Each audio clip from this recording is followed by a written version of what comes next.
Então, dando continuidade à aula de análise de variância, a gente finalizou a aula anterior falando sobre que nós iremos utilizar a análise de variância por dois métodos diferentes. Um sobre a validade da hipótese nula e o outro não. Então, aqui primeiro vamos relembrar sobre a hipótese nula. Então, todas as médias são iguais, então eu posso reescrever o modelo como cada observação é igual a uma média global mais um erro aleatório. E isso é só para frisar como ficaria. E agora a gente vai falar de duas quantidades aqui e vamos ir estendendo isso aos poucos. Temos as seguintes somas de quadrados dos erros. Então, esse primeiro erro aqui é no modelo completo, cada média difere uma da outra de cada nível. E aqui o modelo supondo H0 verdadeiro. Então, para o modelo geral, eu tenho esses erros, né? Eu posso isolar aquele erro, né? Lembrando que o modelo ele tem a cara Y e J é igual a uma média por nível mais um erro aleatório EJ.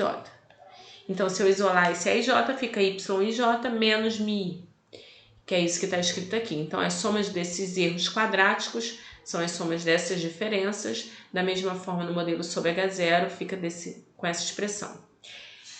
Como essas expressões envolvem quantidades desconhecidas, que são esses mi's, então a gente pode usar estimadores para substituí-los. Então, o estimador de mi e chapéu é olhar para cada subpopulação e te retirar a média amostral de cada subpopulação, né, para cada subpopulação.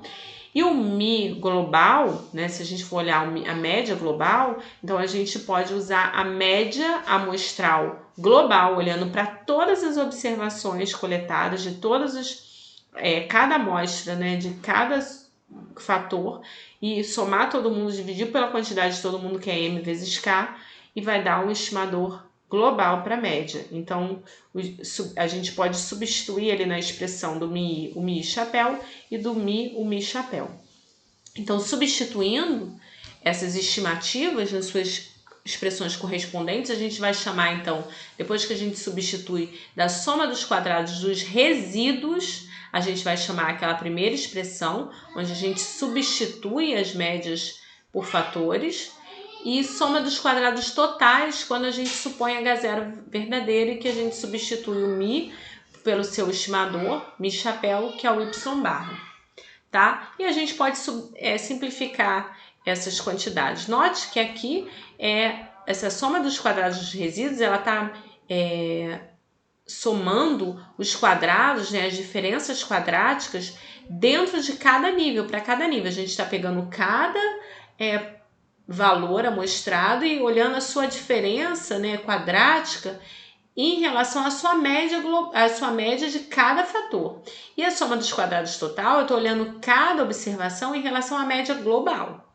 Tá? Então, aqui mede a soma dos quadrados dentro, né, da média variação dentro das populações, dentro das subpopulações, né, dos níveis, dentro de cada nível, de cada tratamento.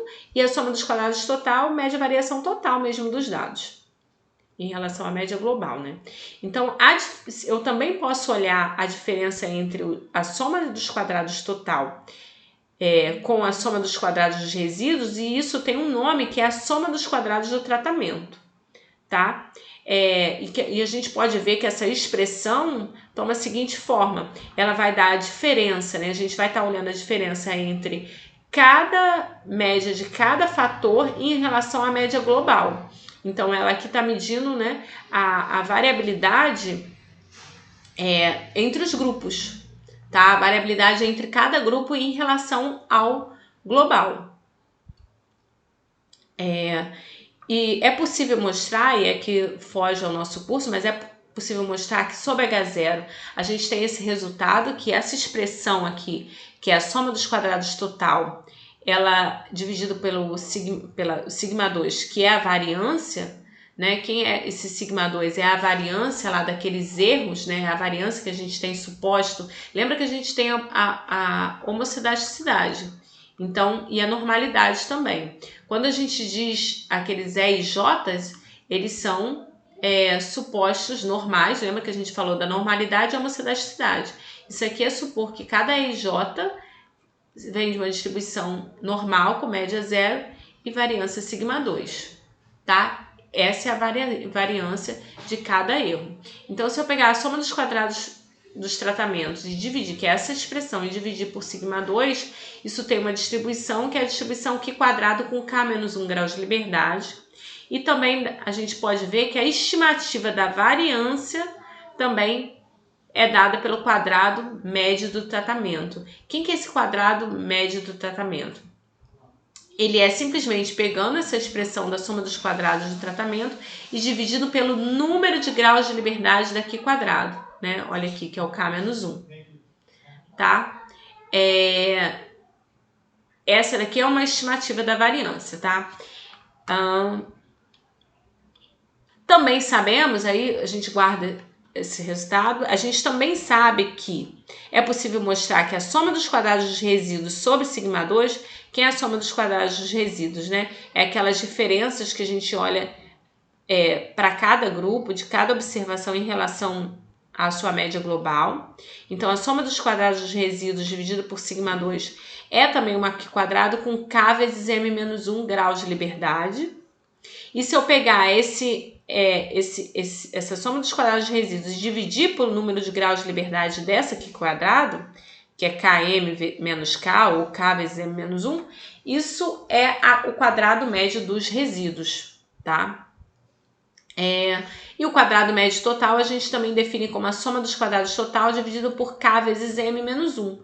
Note que aqui, né, o número de parcelas que eu tenho aqui, o número de parcelas que eu tenho na soma dos quadrados total é K vezes M menos 1, que eu preciso de K vezes M parcelas menos uma, porque eu tiro uma porque eu já tenho, basta ter K vezes M menos uma, que eu tenho a última completamente especificada. No caso da soma dos quadrados dos resíduos, eu vou precisar também de K vezes M menos K, né, porque vão ter as repetições dentro de cada grupo. E aqui, na soma dos quadrados do tratamento, eu vou precisar só de K menos 1, porque note que na soma dos quadrados do tratamento, eu só olho para, né, eu considero, desculpa, aqui é do total. Cadê a do tratamento? A do tratamento, eu olho para, note que eu só tenho K parcelas, né? Então, eu preciso dessas K parcelas, mas eu não preciso das K todas. Se eu tiro uma, eu tenho ela completamente especificada, dada K menos 1.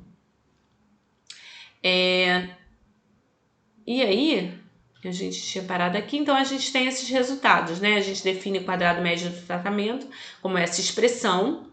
E a estimativa, então, do resíduo, que é o quadrado médio dos resíduos, é importante salientar que ela não vai ser afetada pela falsidade ou veracidade de H0. Então, se as médias são iguais ou não são, o quadrado médio dos resíduos não é afetado. Lembra que o quadrado médio dos resíduos vem da soma dos quadrados dos resíduos, né? E, olhando aqui para a expressão, desculpa ficar voltando assim, a soma dos quadrados dos resíduos, ela não vai ser afetada se as médias são iguais ou não, porque eu estou olhando para a diferença de cada elemento em relação à média do grupo. Mas se as médias dos grupos são iguais, isso também não vai afetar.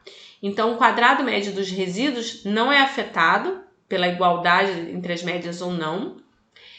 E, ao contrário disso, o quadrado médio dos tratamentos, né, que é que vem a estimativa da variância feita pelos tratamentos, é afetado sim. E ela vai ser... se H0 for verdadeira, ela é praticamente igual ao quadrado médio dos resíduos. Ela é igual ao quadrado médio dos resíduos se H0 for verdadeira.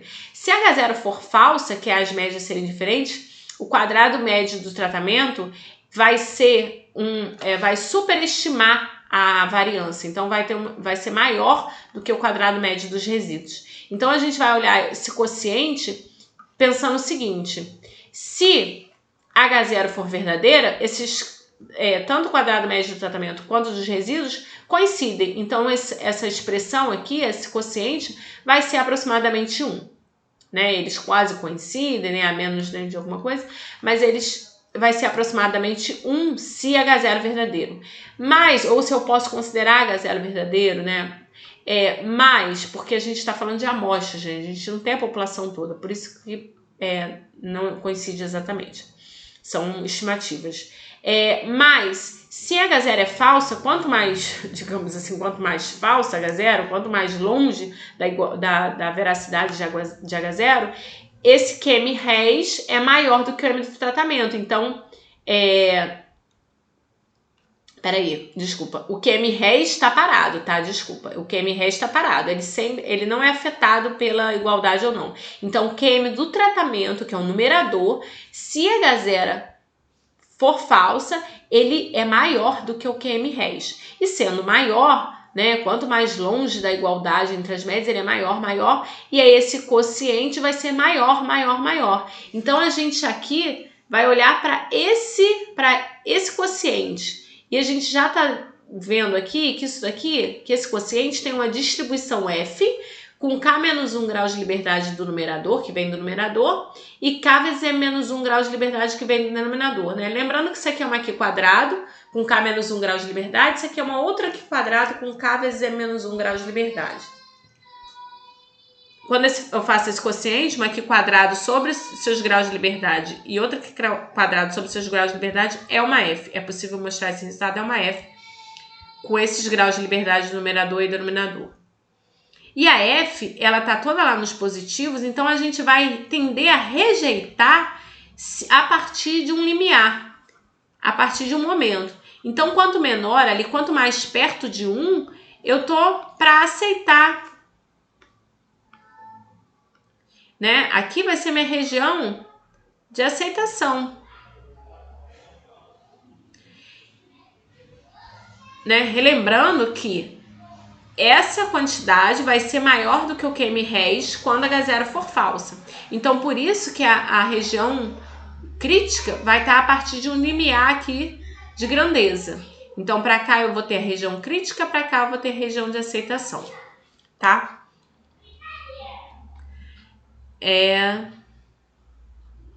Isso que eu falei aqui. Então, o valor F será utilizado para testar H0 e vai ser comparado com F tabelado, que é aquele limiar que eu coloquei ali, que você vai procurar na tabela, olhando para os graus de liberdade da F e fixando um nível de significância. Então, se F for maior do que o tabelado, estou na região crítica, rejeito H0, rejeito a hipótese de igualdade entre todas as médias.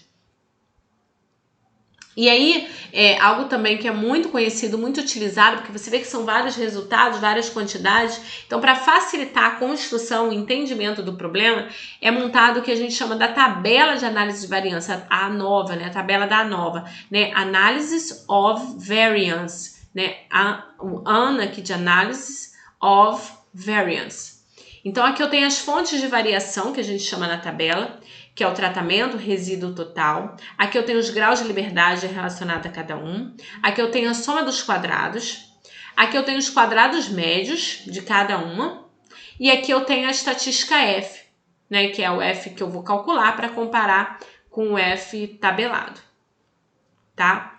E aí aqui eu tenho resultados que podem facilitar quando a gente tem que fazer contas na mão. Então, as somas dos quadrados, total, do tratamento dos resíduos podem ser simplificadas dessa forma. Isso aqui é só transformação do problema. Aí eu vou finalizar o vídeo aqui e depois a gente continua com a aplicação.